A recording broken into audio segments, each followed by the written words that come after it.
Shalom Bapak Ibu dan teman-teman semua. Ini lagi-lagi terjadi pelarangan ataupun penolakan gereja. Dan seperti yang ada di layar, ini langsung disampaikan oleh Pak Pendeta David Hirson. Dan mari sama-sama kita dengarkan terlebih dahulu. Shalom teman-teman semua. Assalamualaikum warahmatullahi wabarakatuh.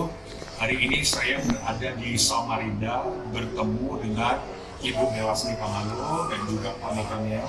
Beliau ini adalah gembala dari Gereja Toraja Jemaat El Sadar Sungai Keledang yang ditolak dan belum mendapatkan izin untuk ibadah.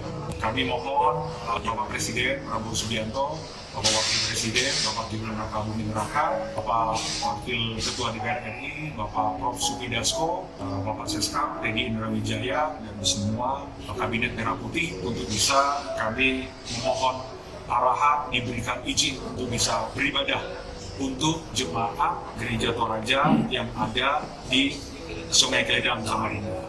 Dan kami meminta dengan hormat untuk pemerintah provinsi, dalam hari ini gubernur, wakil gubernur, dan juga pemerintah kota, wali kota dan wakil wali kota, untuk kami segera diberikan izin agar jemaat di Gereja Toraja yang ada di Sungai Keledang untuk bisa beribadah.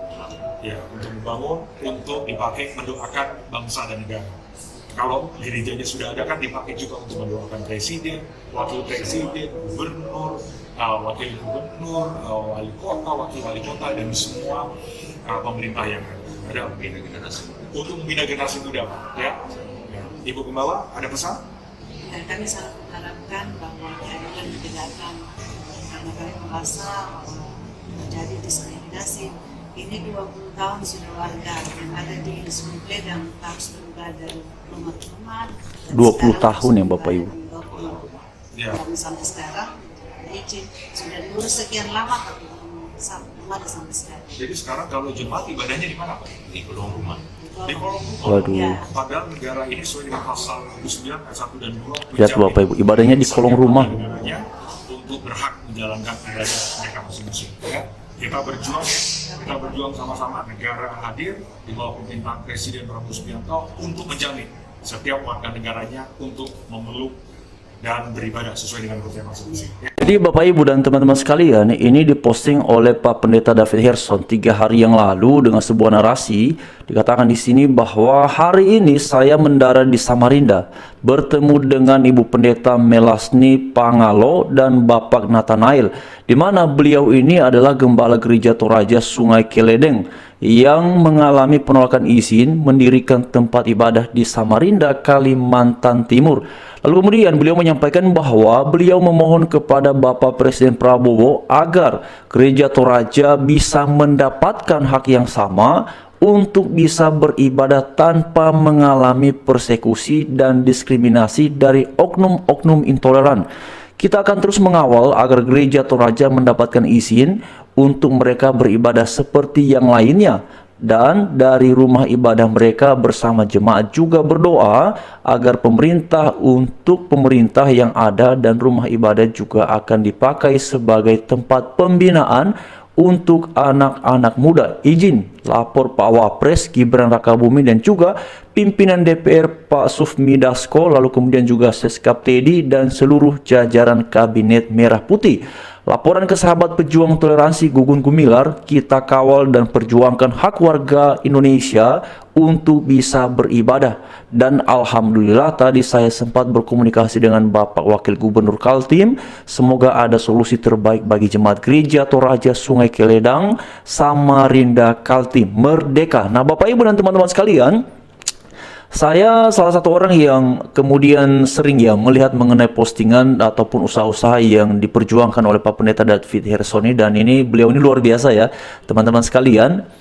Beliau ini juga kan waktu itu tergabung ya dalam timnya Pak Prabowo, Pak Gibran, dan sampai sekarang saya melihat beliau ini tidak berubah perihal memperjuangkan toleransi. Dan bukan hanya ini yang beliau perjuangkan ya, saya lihat itu ada beberapa kasus intoleransi yang terjadi dan beliau selalu hadir menyuarakan suara kebenaran, suara keadilan bagi semua dan apapun agama warga negara Indonesia yang mengalami tindakan-tindakan intoleransi ataupun persekusi dalam beragam bentuknya.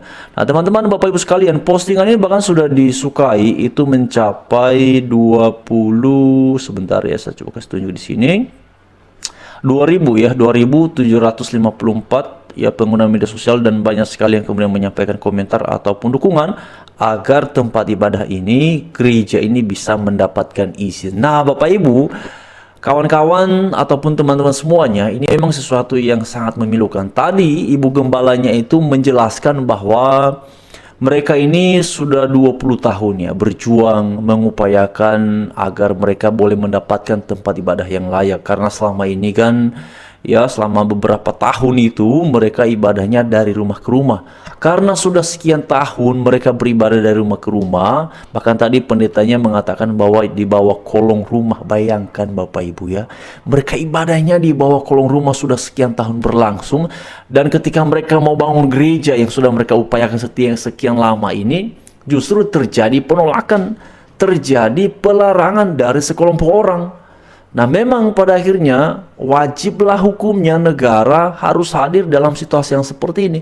Karena sebenarnya manakala ada warga negara Indonesia apapun agamanya ketika mengalami tindakan-tindakan intoleransi seperti ini, negaralah yang bertanggung jawab. Dan manakala negara ya melihat ada warganya yang kemudian mengalami perilaku ataupun tindakan persekusi seperti ini, berarti ini sebenarnya salah satu bentuk dari gagalnya negara hadir untuk menjamin keamanan kenyamanan warganya sebagaimana yang diamanatkan oleh konstitusi. Jadi kalau kemudian hari-hari ini terjadi pelarangan ibadah, terjadi pemubaran ibadah agama manapun itu, meskipun tidak dapat dipungkiri bahwa yang sering mengalami ini adalah saudara kita yang beragama Kristen, ini sebenarnya satu bentuk ya bahwa negara ini kurang hadir, makanya terjadi pelarangan ibadah. Oleh karena itu, terima kasih kepada Pak Pendeta David Hirson, dan juga disampaikan dalam postingan yang lain bahwa di bawah kepemimpinan Bapak Presiden Prabowo ya, dan juga ada Pak Gibran dan semua jajaran, dipastikan dijamin perihal keamanan dan kebebasan beragama. Nah, ini yang kemudian patut untuk kita dukung bersama. Memang saya sudah dengar beberapa kali mengenai pidato dari Pak Prabowo pada Natal yang lalu itu, juga pada beberapa kesempatan yang lain Pak Prabowo bicara mengenai toleransi, dan kita mengharapkan supaya narasi-narasi yang disampaikan tersebut bisa kemudian terejawantakan dalam regulasi-regulasi, dalam peraturan-peraturan yang dirumuskan, dan terutama mengenai SKB 2 Menteri ataupun 3 Menteri yang sampai hari ini sebenarnya juga masih diharapkan oleh saudara yang beragama Kristen untuk segera dikaji ataupun ditinjau ulang, direvisi isinya, karena itu tidak memudahkan warga negara untuk menggunakan hak dalam hal kebebasan beragama. Oleh karena itu, teman-teman dan Bapak Ibu sekalian, kita doakan saja ya, semoga yang disampaikan oleh Pak Pendeta David Hirson ini bahwa di bawah kepemimpinan Bapak Presiden Prabowo Subianto, semua warga negara dengan segala keberagamannya itu dijamin aman, nyaman, dan boleh bebas sesuai dengan yang diamanatkan oleh konstitusi. Nah, ini kita harus doakan Bapak Ibu sekalian, dukung selalu supaya ini pada akhirnya bisa ada hasil yang solutif, bukan hasil yang bukan solusi ya. Kita mengharapkan kalau sudah ada penolakan, kita mengharapkan ada pemerintah yang turun tangan, Bapak Prabowo, lalu kemudian ada Menteri Agama, ada kepala daerah ataupun ya di tingkat kota, di tingkat ya provinsi, ada gubernur, ada wali kotanya. Semoga mereka memberikan perhatian dan benar-benar memastikan bahwa warga negara yang sebagaimana diamanatkan oleh konstitusi itu harus dijamin keamanan, kenyamanannya untuk boleh beribadah. Ya, jadi semoga setelah Pak David Hirson kemudian turun tangan perihal ini dan menyuarakan ini kepada Bapak Presiden, kepada jajaran-jajaran tinggi, ini kemudian bisa segera ada tindak lanjut ya, karena itu yang paling dibutuhkan Bapak Ibu sekalian. Ini tindak lanjutnya harus segera dan secepat mungkin supaya warga Kristen yang ada di situ mereka boleh beribadah dengan layak. Bayangkan Bapak Ibu, ibadahnya dari rumah ke rumah, ini kan membuat tidak nyaman ya. Minggu ini di rumah A, minggu depan di rumah B, pindah sana sini, itu kan kurang nyaman ya. Sistem yang dibutuhkan, sound system, peralatan-peralatan gereja yang diperlukan kan berarti pindah-pindah terus, bawa gitar, bawa ini dan itu dan segala macam. Lalu kemudian dikatakan juga tadi oleh Pak Gembala atau Ibu Gembala ini kan mereka sudah 20 tahun berjuang dan ibadahnya itu seringnya adalah di bawah kolong rumah. Ini kan sangat memilukan sekali.